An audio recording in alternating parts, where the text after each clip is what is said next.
Everyone, চলে এলাম আবারও ষাট পুজোর ব্লগ নিয়ে। ভেবেছিলাম অনেক বড় ব্লগটা জয়েন করেছিলাম, কিন্তু জয়েন করতে করতে সারাদিন জয়েন করেছি আর ডিলেট হয়ে গেছে। কি কষ্টের ব্যাপার। এই যে দেখো, যাই হোক, এটা একটা মিনি ব্লগের মধ্যে দিয়ে করলাম, তারপরে আবার জয়েন।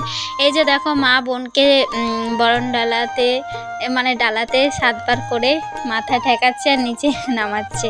তো এইগুলো নিয়মকানুন ছিল ষাটের। তারপরে মাকে বললাম, মা একটু ফটো তুলো, আসো। এই যে তো এখানে দেখো, ষাট পুজোর জন্য, মা ষষ্ঠীর জন্য দেখো, এক কলসি প্রায় মানে কলাই ভরে রেখেছে। এখানে রাখতে হয়, কলাই ভিজিয়ে রাখতে হয়। তো তারপরে দিদির বাড়িতে দিতে হয়, দিদির শ্বশুর বাড়িতে। আর এখানে মা পুজো করছিল, মাকে না বলে ভিডিও প্রথমে করেছিলাম।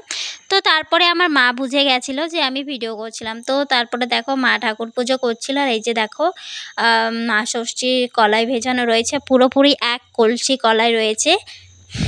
তারপর তো মা ষষ্ঠীর অনেক পুজো ছিল, আর কালী মেলাতেও পুজো করে এলো মা এখনই। তো তারপর তো সকাল হয়ে গেছিলো। সকাল সকাল দেখো, আমি ঘুম থেকে উঠেছি আর মা আমাকে বললো জলদি করে উঠ, আর এদিকে বাটা দিয়ে দিয়েছে, দিদি বোন সবাইকে দিয়ে দিয়েছে। তারপর তো গ্রামের সকলকে দিতে হবে, গ্রামের বাড়িতে বাড়িতে। তো এখন আমি যাচ্ছি বাটা নিয়ে। অন্যবারে বুনু নিয়ে যাই, আজকে আমিই নিয়ে যাব, কারণ বুনু সকাল সকাল টিউশন চলে গেছে, তাই জন্য আমাকে নিয়ে যেতে হবে বাটাটা।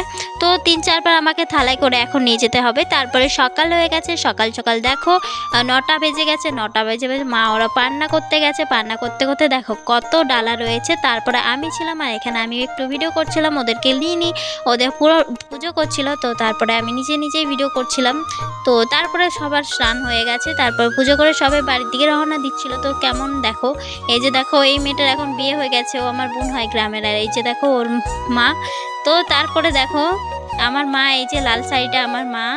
তো তারপরে আমাকে প্রসাদ দিয়ে দিয়েছিল, প্রসাদটা তারপরে বাড়িতে এসে পরে পাঁচমেশালি সবজি হয়। তো কুমড়ো আছে, পুঁই রয়েছে, পেঁপে, কচু আর ছোলাগুলো যেগুলো পুজোতে হয় সেগুলো দিতে হয় আজকে। তো তারপরে এই যে গ্রামে সেই বোনও, যার এখন বিয়ে হয়ে গেছে, তো ওর সাথে শেষ ব্লগটা একটু নিলাম, তারপরে একটু ভিডিও করলাম। তো পুকুর পাড়ে একটু ভিডিও বানালাম। তো কেমন লাগলো ষাটের মিনি ব্লগ অবশ্যই জানিও। দেখা হচ্ছে নেক্সট মিনি ব্লগ।